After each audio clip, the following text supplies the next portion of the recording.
fall in love. I fall in love. Magandang araw, mga kaibigan, ako ang inyong Kichika at welcome sa aking YouTube channel. Dito, matutunghayan ninyo ang mga showbiz updates, na siguradong kapupulutan ninyo ng aral at aliw. Kung bago ka pa lang dito, huwag kalimutang mag-subscribe at i-click ang notification bell para lagi kang updated sa aking mga bagong videos.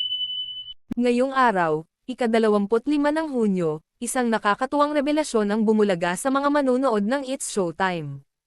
Habang nagkakaroon ng masayang segment sa programa, binuking ni Jong Hilario na si Kim Chu ay in love ngayon, Kasi nga in love. Sino? na kung saan ay makikita ang kanyang reaksyon. Title.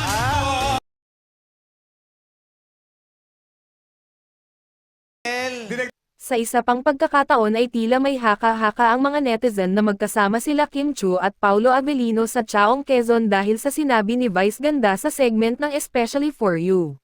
Puyat eh. O, alas 4 na tapos.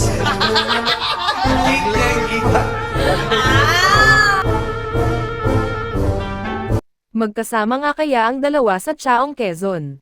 Abangan pa ang susunod na kabanata sa kwento ng pagkakaibigan sa pagitan ni Kim Chu at Paulo Avellino.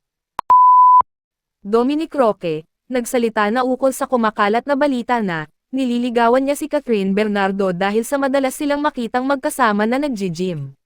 Simula noon ay may mga netizen, na nagre-react at tila binigyan na ito ng ibang kahulugan. At nito nga ay binasag na ni Dom ang kanyang katahimikan. Ukol dito sinagot niya sa isang comment section na kapatid ang turing niya kay Catherine Bernardo. Matatandaan natin na si Dominic Roque at Catherine Bernardo ay solid na magkaibigan, makikita sa mga picture na sila ay palaging magkasama kapag may gatherings. Yun lang po para sa ating chika for today.